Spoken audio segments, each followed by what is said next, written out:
guys? I'm Aaron from PhoneDog.com, and the battle of the QWERTY smartphones is upon us. You know, on Verizon you have the Motorola Droid 2, on Sprint you have the Epic 4G, on T-Mobile you have the Motorola G2. A lot of great high-end Android devices with physical QWERTY keyboards. Which one's the best? You know, we're going to have to do a dogfight to figure that out. Motorola Droid 2 on Verizon, T-Mobile G2 on T-Mobile, obviously. Two high-end devices, two flagship devices on respective carriers. One supports 4G or 4G-like speeds, one doesn't. But do the features of the Motorola Droid 2 outweigh the G2's 4G capabilities? We'll find out about that and much more in the dogfight. But first, special thanks to our friends at Best Buy Mobile for hooking us up with not one, not two, but four of these devices. Two Droid 2s, two G2s, for use in our One Paw Bandit giveaway. You know, when you go into Best Buy Mobile, you get these devices, you don't have to worry about rebates. You don't have to deal with messy paperwork, waiting 8 to 10 weeks, waiting for stupid debit cards in the mail. You go into Best Buy Mobile, you get this device for the after rebate price. You don't have to worry about paperwork. And hey, you know, it's holiday shopping season. I don't like stress during the holidays. I'm sure you probably don't either. Makes it easier at Best Buy Mobile. But enough of that. Dogfight time. Motorola Droid 2, T-Mobile G2 starts right now. Okay, here they are. Two QWERTY keyboard Android champions on their respective carriers. The T-Mobile G2 on T-Mobile, available now for $199.99 after a $50 mail-in rebate. Motorola Droid 2 on Verizon, available now for $149.99 after a $100 mail-in rebate. Now, what's going on with this one? They're phasing it out to get ready for the Droid 2 Global, which bumps the processor from a 1 gigahertz processor to a 1.2 gigahertz processor. So the original Droid 2 is on closeout, so it's a little bit cheaper, but you know, save for the processor difference and the global connectivity, it's mostly the same. In terms of, you know, design and features, very similar. Both have 3.7-inch displays. The G2 has an 800 megahertz next generation Snapdragon processor, 1 gigahertz TI OMAP processor on the Droid 2.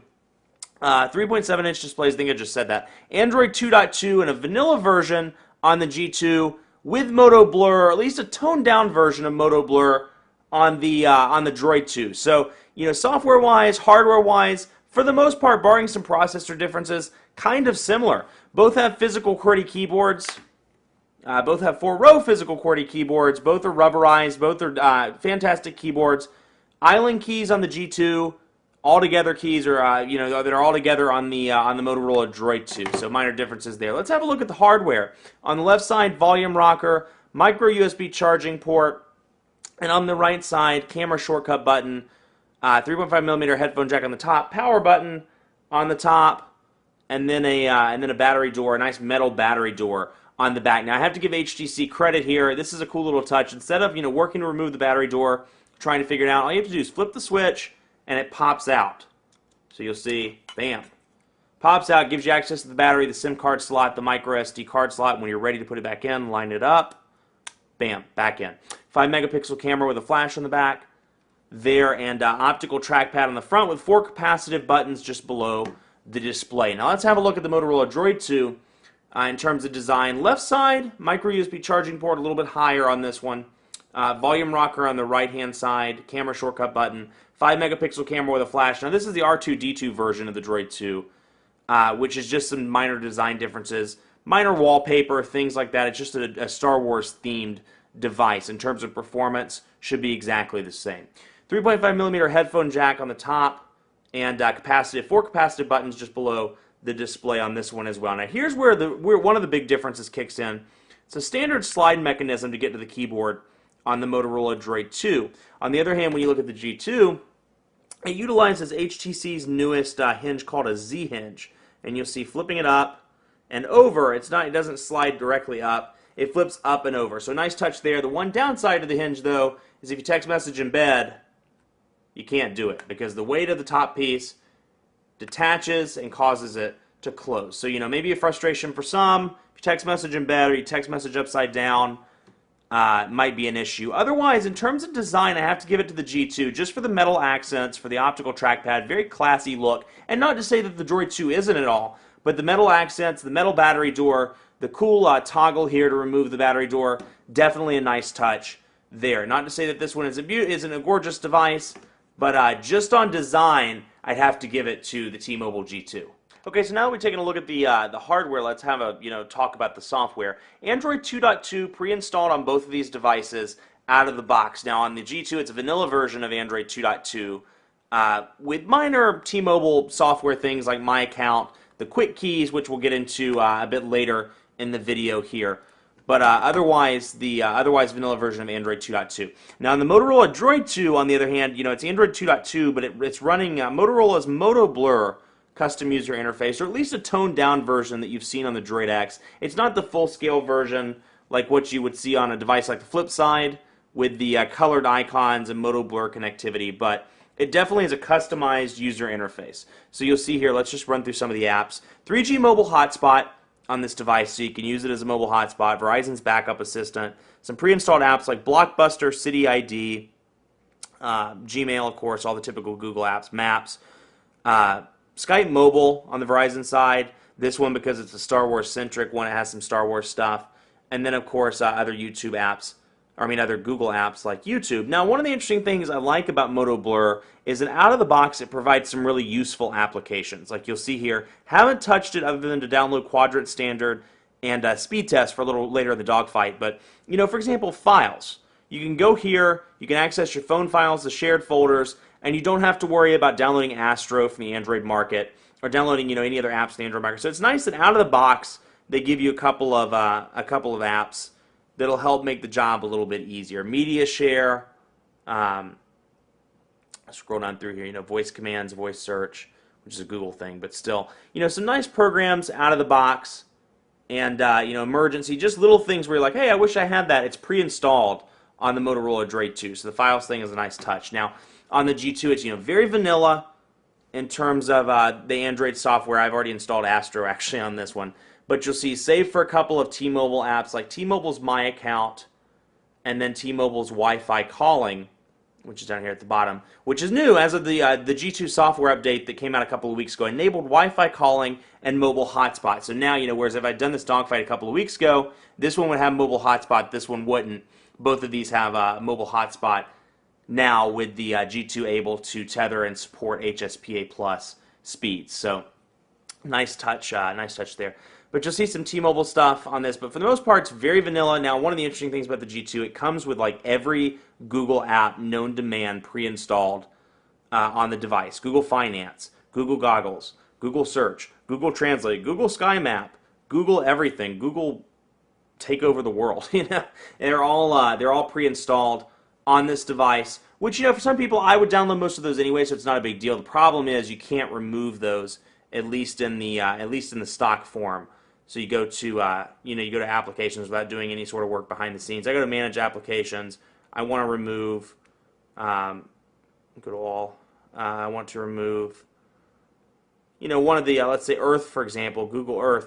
Can't do it. It's not able to be uninstalled. So for those people that weren't downloading that, it's valuable space on the device that they could use for something else. Now the underlying operating, because it is Android 2.2, you'll see the underlying operating system very similar.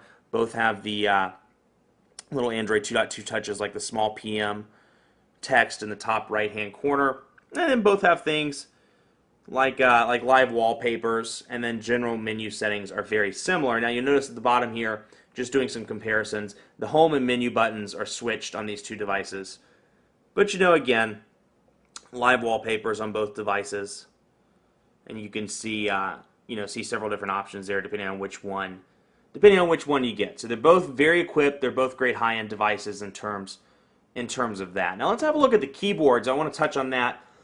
And excuse me, the keyboards, 4-row QWERTY keyboard on the G2, and just absolutely wonderful keyboard. I wrote in the review, and I still will say this today. It's one of the best physical QWERTY keyboards on the market. Just phenomenal. The travel's fantastic. Very tactile. Love the island keys, which is funny because usually I'm not a fan of island keys, but I've been very impressed with how quickly jump over the phone dog.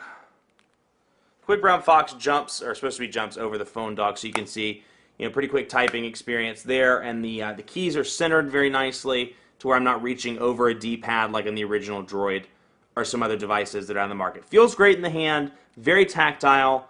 All around great keyboard. Now the quick keys are a nice touch. You can click on one of these, and let's say you do something like, let's open the second one here. Let's say you you check your messages pretty regularly, which, who doesn't? Because you're popular. Or let's say latitude. You like to go to latitude. Quick key to assign. So anytime I want to go to latitude, instead of having to navigate through the menu and go to latitude, click the button. That easy. And I go to latitude. So nice touch there. And then if you want those on the home screen, there's a widget that you can install and onto one of the home screens, and it gives you the access from the main menu. But anyway, nice keyboard on that one. Now, when you get to the on-screen keyboard options, this is actually one that I downloaded to test. It's called Smart Keyboard. But the two options out of the box, swipe and Android keyboard.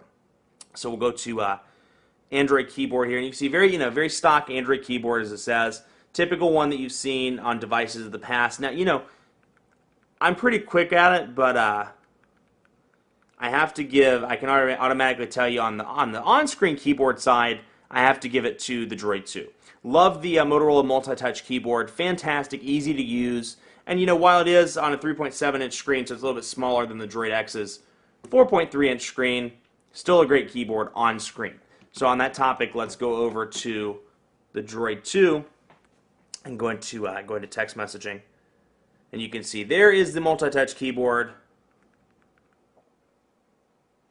And we'll go to, hey, how are you doing? Maybe I'm just a bad typer. Hey there, how are you? Get there, how are you doing? It's supposed to be, hey there, how are you doing? But very easy to use.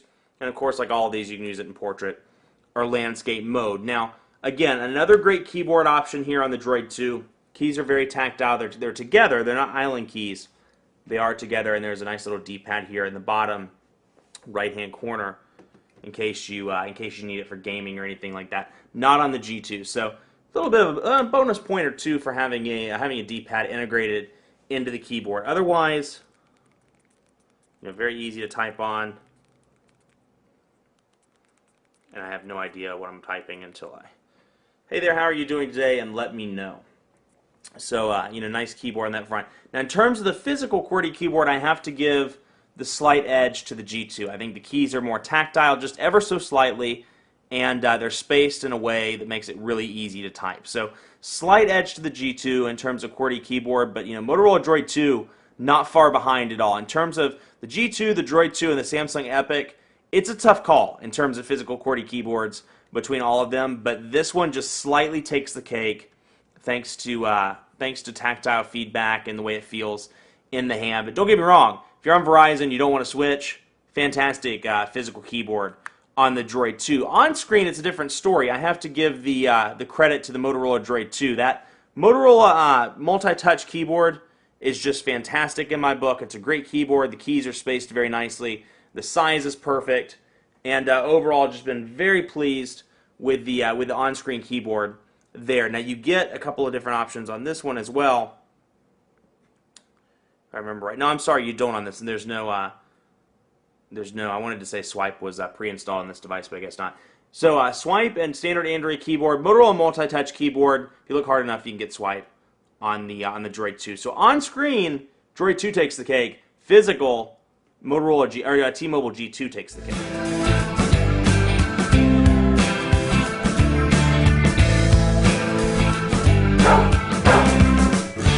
So, it has quite a bit of live wallpapers as well, including, light speed it is.